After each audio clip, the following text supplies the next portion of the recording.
अस्सलाम वालेकुम स्टूडेंट्स। कल जो हमने टॉपिक डिस्कस किया था पिछली वीडियो में, तो वो था फॉर्मल चार्ज कैसे मालूम कर सकते हैं। तो उसमें हमने जो देखा था उसमें हमने स्ट्रक्चर में मालूम किया था। अगर हमारे पास स्ट्रक्चर ना हो, हमारे पास ऐसे ही कोई मॉलिक्यूलर फार्मूला दे रखा हो, तो उसमें हम कैसे ऑक्सीडेशन नंबर या फॉर्मल चार्ज मालूम करेंगे। तो इसके लिए ऑक्सीडेशन नंबर का फार्मूला क्या है? ऑक्सीडेशन नंबर या फार्मूला जो हमने पीछे फॉर्मल चार्ज पढ़ा था, ऐसे ही उसकी भी डेफिनेशन थी। The oxidation number is the charge assign to an atom of an molecule or of an ion. मतलब आयन के अंदर या मॉलिक्यूल के अंदर एटम का क्या चार्ज होगा, वो उसका ऑक्सीडेशन नंबर कहलाता है। तो उसके लिए कुछ टिप्स हैं जिनको हम फॉलो करके हम किसी भी जो मॉलिक्यूल है उसके अंदर हम उस एटम का क्या मालूम कर सकते हैं, चार्ज यानी ऑक्सीडेशन नंबर मालूम कर सकते हैं। तो उसके लिए जो पहली कंडीशन है ना, तो उसके अंदर क्या है कि जो for all elements elementary state जो है ना, वो क्या होती है हमेशा एलिमेंट्री स्टेट।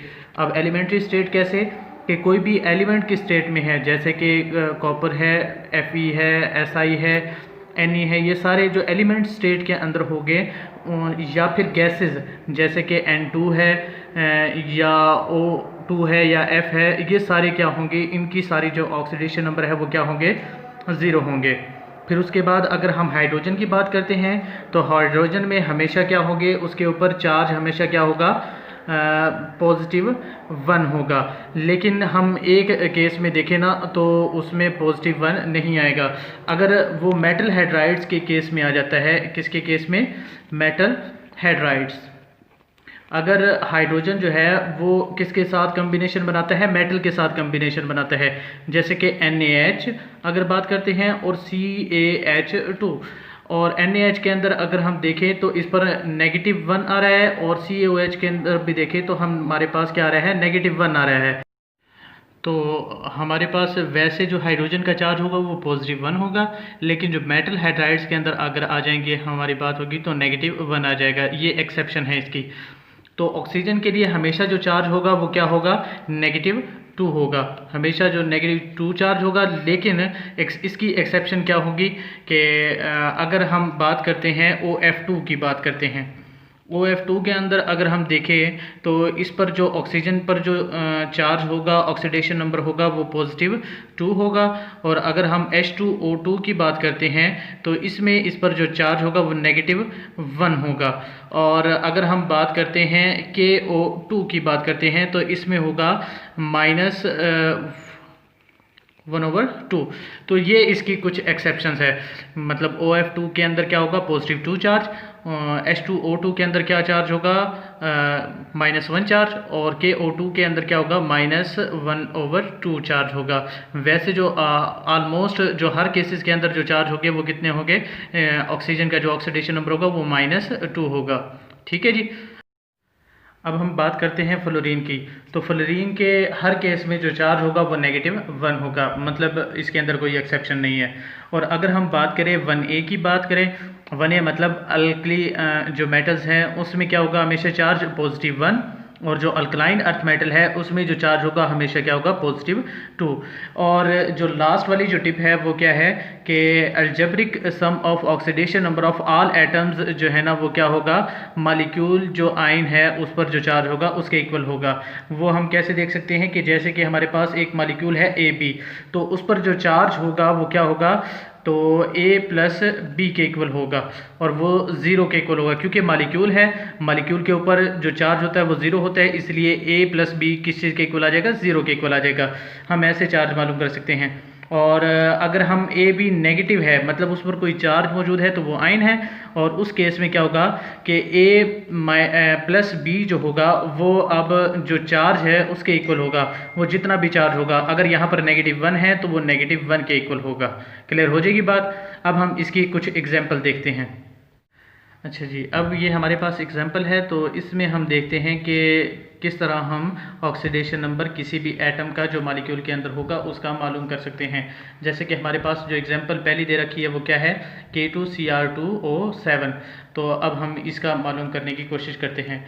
तो अब हम यहाँ हमारे पास K कितने हैं, 2 2 के प्लस क्या आ जाएगा, 2Cr plus 7O is equal to क्या आ जाएगा 0। अच्छा जी, तो हमारे पास K का हमें पता है क्योंकि ये अल्कली मेटल है, तो इसका जो चार्ज होगा पॉजिटिव 1, और प्लस 2Cr का हमने मालूम करना है, तो इसको x कर देते हैं। और जो 7 ऑक्सीजन का क्या होता है -2, तो इज इक्वल टू 0। तो 2 plus 2x minus 14 is equal to 0। और 2x किस चीज़ के इक्वल आ जाएगा, ये अगर हम देखें तो ये आ जाएगा -14 -12 आ जाएगा, तो इस साइड पे जाके क्या हो जाएगा +12, और x का किस चीज़ के इक्वल आ जाएगा 6 का। तो क्रोमियम इस केस में इस पर जो चार्ज होगा वो क्या होगा +6। अब हम नेक्स्ट जो एग्जांपल है वो देखते हैं कि H2SO4। अब इसके अंदर कैसे करेंगे, तो 2 हाइड्रोजन के हैं, तो 2H plus S plus 4 oxygen के हैं इज इक्वल टू 0 आ गया है।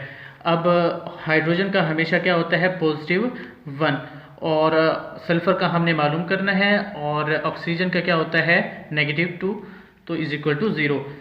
अब यहाँ पर +2 plus x minus 8 is equal to 0, और x ये क्या हो जाएगा x minus 6 is equal to 0, और x किस चीज़ के इक्वल आ जाएगा +6 के इक्वल आ जाएगा। तो इस केस में जो सल्फ़र का जो ऑक्सीडेशन नंबर होगा वो क्या होगा +6। जो एग्जांपल है वो है KMnO4।